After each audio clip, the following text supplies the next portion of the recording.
खानापूर तालुक्यातील पहिले advanced route canal treatment व कृत्रिम दंतरोपण म्हणजेच डेंटल इम्प्लांट सेंटर आता विट्यात सुरू झाले. येथे ॲडव्हान्स्ड रूट कॅनॉल म्हणजेच रूट कॅनॉल ट्रीटमेंट ही पूर्वीच्या पद्धतीने 3, 4 किंवा 5 सेटिंगमध्ये केली जात होती. तीच ट्रीटमेंट लॅबोमोडसारख्या ॲडव्हान्स दुर्बिणीद्वारे केवळ एकाच सेटिंगमध्ये किंवा एकाच विजिटमध्ये पूर्ण होते.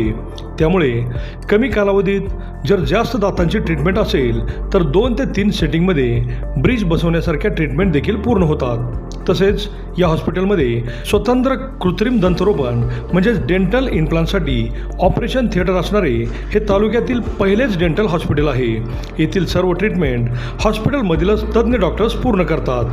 डॉक्टर पृथ्वीराज देशमुख व डॉक्टर पूजा देशमुख हे रूट कॅनॉल व इम्प्लांटमधील अनुभवी व दातांमधील MDS म्हणजेच मास्टर्स ऑफ डेंटल सर्जरी हे डिग्री प्राप्त असून सर्वच अत्याधुनिक ट्रीटमेंट ह्या एकाच छताखाली केल्या जातात. चला तर मग आपल्या दातांच्या कुठल्याही समस्यासाठी आजच भेट द्या.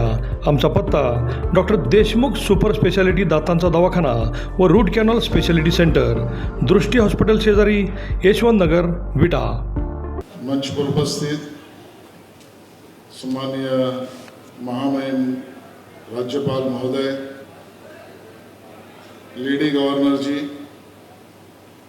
गोपाल मीना जी, कपिल जी, भोसले जी, भुटिया जी और उपस्थित सभी भाइयों बहनों, सर्वात प्रथम तर मी इथे उपस्थित असलेल्या सर्व नागरिकांना आणि विशेषतः राज्यपाल महोदयांना महाराष्ट्र दिवसाच्या खूप खूप शुभेच्छा या ठिकाणी देतो. माझ्यासाठी आजचा हा कार्यक्रम एक अद्वितीय आणि आगळा वेगळा कार्यक्रम आहे. पाटण्यामध्ये, बिहारमध्ये मला मोठ्या प्रमाणात माझे मराठी बंधू भगिनी या ठिकाणी एकत्र भेटतायत. याचा सगळ्यात मोठा आनंद मला आणि आपल्या सगळ्यांनाच झाला, याचा मला स्पष्ट चित्रण दिसत आहे. मला आज गोवा आणि सिक्कीम या दोन्ही राज्यांच्या स्थापना दिवसाच्याही शुभेच्छा तिथल्या नागरिकांना आणि बिहारमधल्या नागरिकांना द्यायच्या आहेत. राज्यपाल महोदयांचं मनापासून धन्यवाद की आपण प्रयत्नपूर्वक अतिशय योग्य आणि भव्य असा कार्यक्रम या ठिकाणी आपण आयोजित केलात. आणि ज्यावेळेला मला हे निमंत्रण मिळालं त्यावेळेला मी माझ्या मनाशी ठरवलं की होय, आपण या कार्यक्रमाला जरूर जायचं, कारण महाराष्ट्र ही शक्ती आणि भक्तीची भूमी आहे.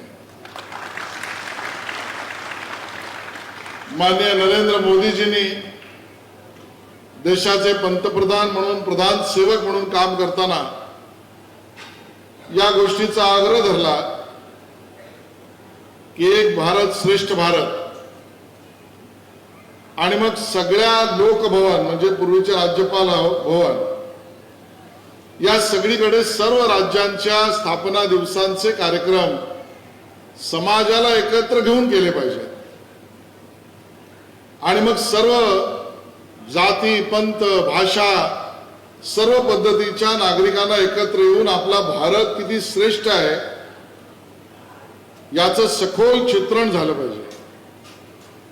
ही कल्पना मुळामध्ये ज्या पद्धतीने माननीय मोदीजींनी मांडली आणि त्या पद्धतीने पूर्ण देशभरात आज सांगायला आनंद होतो. ज्यावेळेला माझ्या मराठीतला कार्यक्रम बिहारच्या पटनामध्ये पण होतो, तर काश्मीरच्या श्रीनगरमध्ये सुद्धा होतो आणि तामिळनाडूमध्ये चेन्नईला सुद्धा होतो. आणि याच पद्धतीने सर्व राज्यांचे, बिहारचा स्थापना दिवस सुद्धा महाराष्ट्रातल्या मुंबईला होतो आणि गुजरातमध्ये सुद्धा गांधीनगरला होतो. ही एकतेची वीण ही आपल्याला मजबूत करण्याचा हा प्रयत्न आहे आणि त्याचं आयोजन माननीय राज्यपाल महोदयांनी अतिशय सुंदर केलेलं आहे. मी सांगत होतो, ही शक्ती आणि भक्तीची भूमी आहे. या ठिकाणी हिंदवी स्वराज्य संस्थापक म्हणून ज्यांचा आपण उल्लेख करतो असे आपले छत्रपती शिवाजी महाराज यांच्या पराक्रमाची भूमी महाराष्ट्र आहे. आणि बरोबरीने छत्रपती संभाजी महाराज असतील,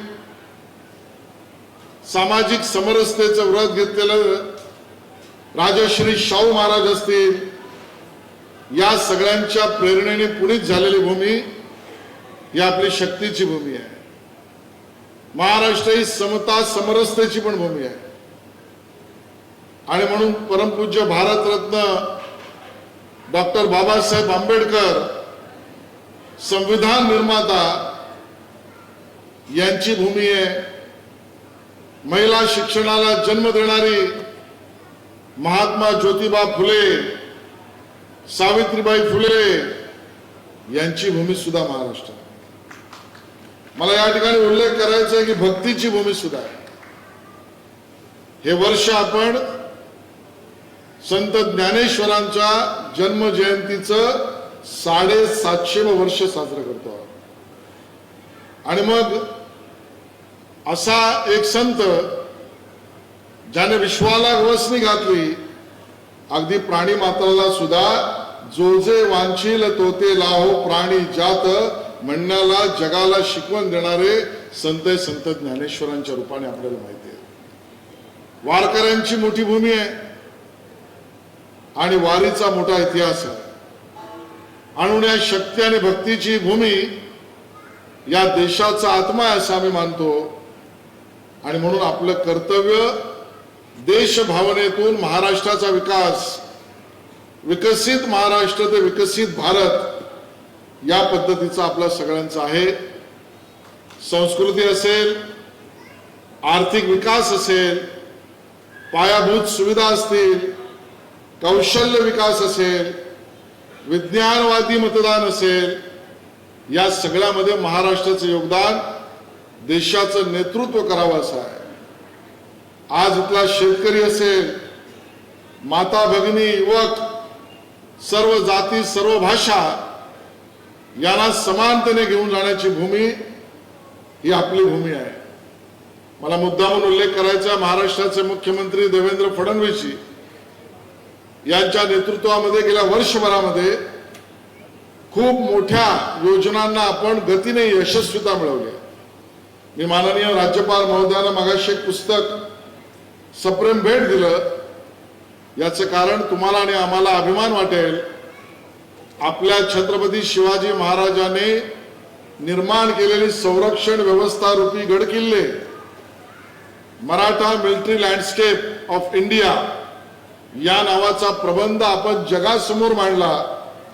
आणि वर्ल्ड युनेस्कोतल्या सर्व इतिहास तज्ञांनी, वास्तुतज्ञांनी, शास्त्रज्ञांनी एक मताने मान्य केलं की जगातला अमूल्य अद्वितीय ठेवा म्हणजे गड किल्ला आहे. वर्ल्ड हेरिटेज म्हणून मान्यता या वर्षी आपण मिळवली. आपल्या सगळ्यांना त्याचा अभिमान.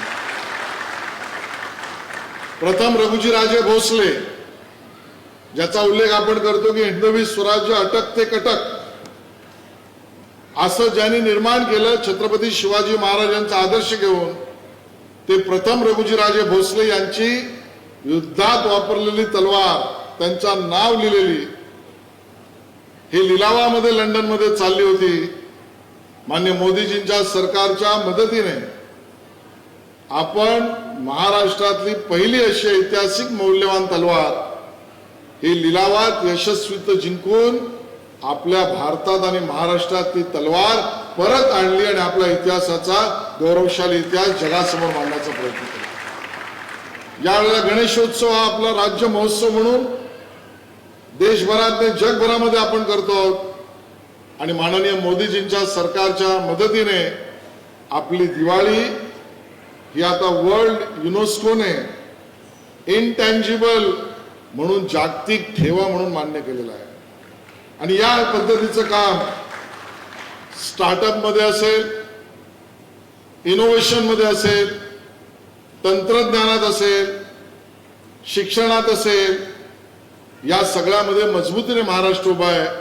याचं कारण पूर्ण देश महाराष्ट्राबरोबर आणि महाराष्ट्र संपूर्ण देशाबरोबर उभा आहे. आणि हीच भावना एक भारत श्रेष्ठ भारतची आहे.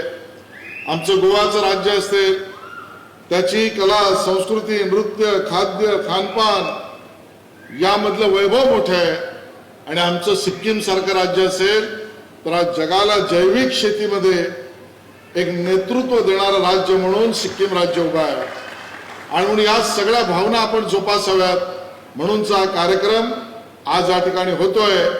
शुभेच्छा देणं माझं कर्तव्य आहे.